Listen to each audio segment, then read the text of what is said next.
देखते हैं कि बाहर इंटरव्यू देने के लिए एक ब्राइडल शॉप पर जाती है।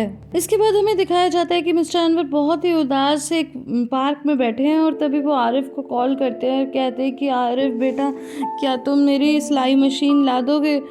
तो आरिफ कहता है कि हाँ, मैं आज शाम को ले आऊँगा। तो मिस्टर अनवर रोते हुए कहते हैं कि ईश्वर तुम्हें खुश रखे।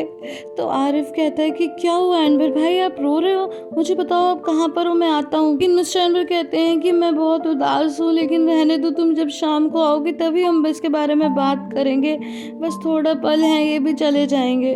तो आरिफ कहता है ठीक है, अगर आप कहते हो तो हम शाम को मिल लेंगे।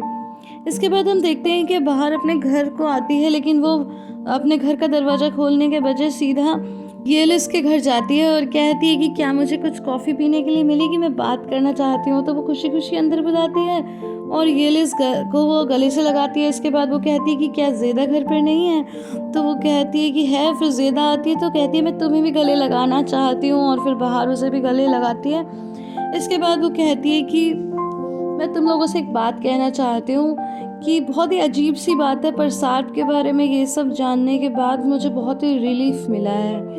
हम अभी तक बिना पिता के तो ज़िंदगी गुजार रहे थे ना, तो आगे भी हम तीनों मिलकर बिना पिता के ही ज़िंदगी कंटिन्यू करेंगे। सार्प अपनी पत्नी और बच्चों के साथ खुश रहे, यही ठीक है। तो ज़ेदा कहती है सच बताऊं तो पहले मुझे लगा कि इतनी उदासी कैसे झेलेगी बाहर, लेकिन आज तुम्हारे मुंह से ये बातें सुनकर मुझे भी खुशी हो रही है। तो उसके बाद बाहर कहती है कि अब से हम तीनों बहुत ही खुश रहेंगी और हम तीनों बहुत ही स्ट्रॉन्ग वुमेन हैं। और उसके बाद ज़ेदा कहती है कि कल मैं भी तुम्हारे साथ चलूँगी बच्चों को स्कूल ले जाने के टाइम। नेक्स्ट सीन में हम देखते हैं कि सार्प से मिलने मुनीर आता है और मुनीर उसे 2-3 घर दिखाता है और कहता है कि आप इसमें से कोई घर सेलेक्ट कर लीजिए। वैसे तो आप बेकार में ही डर रहे हैं क्योंकि नजीर औरतों और बच्चों को परेशान नहीं करता, लेकिन सार्प कहता है कि मैं कोई रिस्क नहीं लेना चाहता। और इतने में पेरिल भी वहाँ आ जाती है।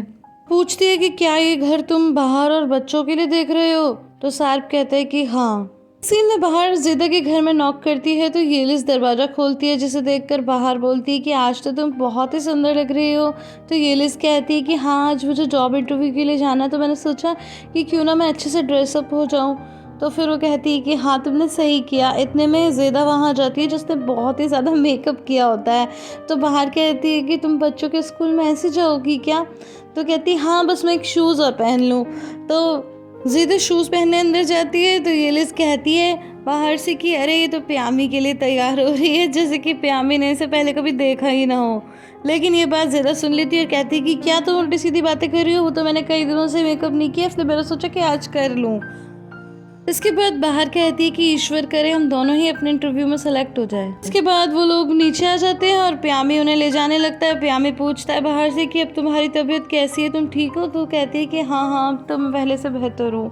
इसके बाद ज़ेदा बहुत कोशिश करती है लेकिन प्यामी उसकी तरफ ध्यान ही नहीं देता और वो लोग गाड़ी में बैठकर जाने लगते हैं। अब नेक्स्ट सीन में हम देखते हैं कि नज़ीर आज़मी से कहता है कि मैं परेशान हो चुका हूँ बहुत ज़्यादा, मैं चाहता हूँ कि ये सब ख़त्म हो जाए, तुम जल्दी ही कुछ करो। वो कहता है कि मैंने सोच लिया है, एक काम करो तुम बाहर और उसके बच्चों को ले आओ। तो आज़मी कहता है ले आओ मतलब? तो कहता है कि हम उन्हें ले आएंगे और उन दोनों को तभी सर वापस देंगे जब उनके पिता आ जाएंगे। तो फिर तो सार्प को आना ही पड़ेगा। तो फिर आज़मी कहता है कि और पेरिल और उसके परिवार का क्या करेंगे? तो कहते हैं कि इस साथ को भी पकड़ लेंगे और उसका देखेंगे, लेकिन पेरिल और बच्चों को हम कुछ भी नहीं करेंगे, वो अपनी ज़िंदगी ऐसे ही जिएंगे लेकिन बिना एक भी रुपए के। एक सीन में हम देखते हैं कि मिस्टर अनवर के घर आने पर मिसेस हतीजे कहती हैं कि अच्छा हुआ आप आ गए, मैं तो क्यूरियोसिटी में मरी जा रही थी। साथ ही हम ये भी देखते हैं कि मिस्टर अनवर कुछ सामान लाए होते हैं। तो मिसेस हतीजे कहती हैं कि क्या हम 2 मिनट बैठकर बात कर सकते हैं? तो वो सोफे पे बैठ जाते हैं और कहते हैं कि करो, क्या बात करनी है? तो पहले तो वो पूछती हैं कि आप क्या सामान लेकर आए हो? तो कहते हैं कि तुम अपनी बात कहो। तो वो कहती हैं कि देखो अनवर, आप जानते हो कि मैं ऐसी नहीं हूँ कि किसी का पैसा लेकर के उड़ा दूँ। मैंने ये पैसा सार्प से सिर्फ इसीलिए लिया क्योंकि इन पैसों पर उन बच्चों का और बाहर का पूरा अधिकार है। बच्चे और भूख में न पले, वो अच्छी ज़िंदगी जिए, इसीलिए मैंने ऐसा किया। मानती हूँ कि मैंने आपकी बात नहीं मानी, लेकिन जो बात आपको गलत लग रही थी वो बात मुझे तो सही लग रही थी। तो मिस्टर अनवर कहते हैं कि ठीक है, एक काम करो, जो बाकी बचे हुए पैसे हैं वो तुम मुझे दे दो और जो पैसे हमने खर्च कर दिए उन पैसों को हम उधार की तरह चुका देंगे कैसे भी करके। आखिर वो सारा पैसा है तो सार का ही, तो उसे दे देंगे। लेकिन ये सुनकर मिसेस हतीजे एकदम चुप हो जाती हैं। उन्हें चुप देखकर मिस्टर एनवर कहते हैं कि क्या हुआ, वो पैसे कहाँ हैं? हतीजे प्लीज़ अब ये मत कहना कि कुछ हो गया है, अब कुछ भी और बुरा नहीं होना चाहिए, बताओ वो पैसा कहाँ है। वो कुछ नहीं बोलती, लेकिन वो बार बार जोर दे के पूछते हैं। तो वो कहती हैं कि शीरीन को पता चल गया था कि वो पैसे कहाँ हैं, तो उसने वो पैसे ले लिए और सारे उड़ा दिए। ये सुनकर मिस्टर एनवर तो बहुत ही ज़्यादा गुस्सा हो जाते हैं। एंड गाइस, यहाँ पर सीन तो बहुत सीरियस था, पर जिस तरह वो रिएक्ट कर रहे थे मुझे बहुत हंसी आ रही थी, क्योंकि वो कुछ उस तरह रिएक्ट कर रहे थे कि जैसे कोई छोटा बच्चा जब उसकी ज़िद पूरी नहीं होती तो हाथ पैर पटकना शुरू कर देता है। वो बिल्कुल इसी तरह हाथ पैर पटक रहे थे। एंड गाइस, मैं यहाँ पर एक बात और बताना चाहूँगी कि मिस्टर एनवर बहुत ज़्यादा बॉडी लैंग्वेज यूज़ करते हैं। हमेशा बात करने में पूरे हाथ, पूरी बॉडी को हिला देते हैं। एनीवेज, वो कहते हैं कि हे नारायण, थोड़ी तो दया करो, थोड़ी तो दया करो।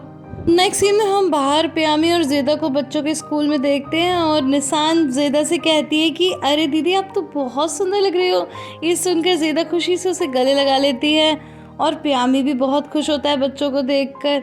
इसके बाद नेक्स्ट सीन में हम देखते हैं कि ये सेम ब्राइडल शॉप पर आती है इंटरव्यू देने जहाँ पर बाहर आई थी। नेक्स्ट सीन में हम देखते हैं कि स्कूल में एक माँ अपने छोटे से बच्चे को लेकर खड़ी थी और डोरक उसे बड़ी ध्यान से देख रहा था। तो बाहर पूछती है कि तुम क्या देख रहे हो? तो वो कहता है कि मॉम, क्या मेरे दोनों भाई भी इतने क्यूट होंगे? तो वो कहती है कि नहीं, वो थोड़े से बड़े होंगे। तो फिर वो कहते हैं कि क्या वो मुझसे भी ज़्यादा क्यूट होंगे? तो इस पर ज़ेदा कहती है कि नहीं, तुम तो इस दुनिया के सबसे ज़्यादा क्यूट बच्चे हो, क्योंकि देखो अपनी माँ को बाहर कितनी सुंदर है ना? तो फिर बाहर कहती है कि तुम्हारी ज़ेदा दीदी ठीक कह रही है, मेरे लिए तो तुम दोनों बच्चे ही सबसे ज़्यादा प्यारे हो। तो फिर निशान कहती है डोरक, तुम सच में बहुत क्यूट हो। तो कहता है कि आप भी बहुत क्यूट हो। लेकिन ज़ेदा कहती है कि नहीं, निशान के गाल इतने क्यूट नहीं है जितने तेरे प्यारे प्यारे गाल हैं। तो वो कहता है कि हाँ, मेरे गाल तो बड़े प्यारे हैं, बिल्कुल प्यामी अंकल की तरह। और ये सुनकर तो प्यामी शर्माने लगता है और कहते कि ये क्या बोल रहा है बच्चा। तो फिर ज़ेदा कहती है कि अरे इसमें इतना शर्माने वाली क्या बात है, सही तो कह रहा है, तुम्हारे गाल वाकई बहुत प्यारे हैं। तो कहता है ओ लड़की, तुम क्या बोल रही हो? तो कहती है देखो ज़रा, एकदम लड़की की तरह शर्मा रहा है। तो फिर बाहर कहती है कि अरे ज़ेदा, ऐसे मत बोलो। बोलती मैंने क्या बोला? तो बोलती है ऐसे बोलना थोड़ा शर्म की बात होती है। तो फिर ज़ेदा कहती कि अब देखो हमारी बाहर ठीक हो गई है, तो वो अब हमें हर बात पर सही करती रहेगी कि हमें क्या बोलना है। तो फिर बाहर कहती है अब ऐसे भी मत कहो।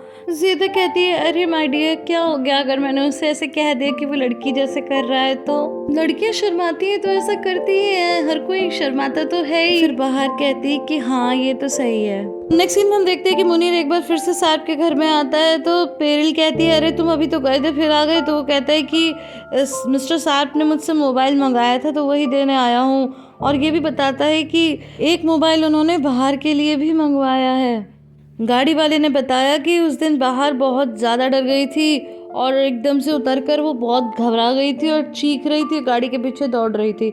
इतने में सार्प आता है, कहता है कि कौन आया है? तो कहती है मुनीर आया है। फिर वो मोबाइल ले लेता है और पूछता है कि दूसरे मोबाइल का क्या हुआ? तो वो कहता है कि आप चिंता मत करो, मैं मिस्टर एनवर को दे दूंगा। और इसके बाद मुनीर वहाँ से चला जाता है। तो इसके बाद पेरिल कहती है कि अगर तुम्हें बाहर के रिगार्डिंग कोई भी हेल्प मुझसे चाहिए हो तो मुझे बता देना। तो सार्प कहता है कि थैंक यू। नेक्स्ट सीन में प्यामी उन लोगों को घर छोड़ देता है और बाहर बार बार मुड़कर आरिफ की शॉप पर आरिफ को देखती रहती है। ये बात ज़ेदा भी नोटिस कर लेती है। अब वो लोग सीढ़ी चढ़कर जैसे ही अंदर आते हैं, पीछे पीछे ये लिज एकदम बाहर ज़ेदा ज़ोर ज़ोर से चिल्लाते हुए आती है। तो वो लोग कहते हैं क्या हुआ, तुम्हारा सिलेक्शन हो गया? तो वो कहती है कि हाँ, उन लोगों ने मुझे जॉब पर रख लिया, मैं बहुत खुश हूँ। उन्होंने बताया कि एक और लेडी भी इंटरव्यू देने के लिए आई थी, लेकिन वो ठीक से अच्छे कपड़े पहन कर नहीं आई थी और बिल्कुल भी तैयार नहीं थी। तो बाहर कहती है कि अरे ये तो बहुत ही खुशी की बात है। बातों बातों में बाहर पूछती है कि तुम ब्राइडल शॉप पे गई थी? तो कहती है हाँ। तो ये शॉप कहाँ पर है? तो कहती है कि यहीं रास्ते में इसके पास एक स्टेशनरी शॉप है और दूसरी तरफ शूज की शॉप। और ऐसा कहते ही दोनों को रियलाइज हो जाता है कि वो लोग दोनों ही एक ही शॉप पर इंटरव्यू देने के लिए गए थे। ये सोचकर ये लिस कहती है कि नहीं नहीं, मैं तो ये जॉब नहीं लूंगी। तो बाहर कहती है अरे नहीं नहीं, तुम्हारी किस्मत थी तो तुम्हें मिल गई, कोई बात नहीं। वो खुशी से उसे गले लगाती है और घर के अंदर आ जाती है। घर आने पर निशान कहती है कि मॉम लाइट तो जल ही नहीं रही। वो चेक करती है तो सच में लाइट नहीं जल रही होती, तो कहती है कुछ प्रॉब्लम आ गई है, मैं सुबह इलेक्ट्रिशियन बुलवा देती हूँ। लेकिन गाइस यहाँ पर सच तो ये है कि बाहर के पास तो पैसे ही नहीं है, वो क्या करेगी, उसको जॉब भी नहीं मिल रही। गाइस आई होप आपको ये वीडियो पसंद आई होगी। अगर पसंद आई है तो इसे लाइक शेयर एंड कमेंट करना बिल्कुल भी ना भूलें। फिर मिलती हूँ अगली वीडियो में, तब तक के लिए bye bye and take care.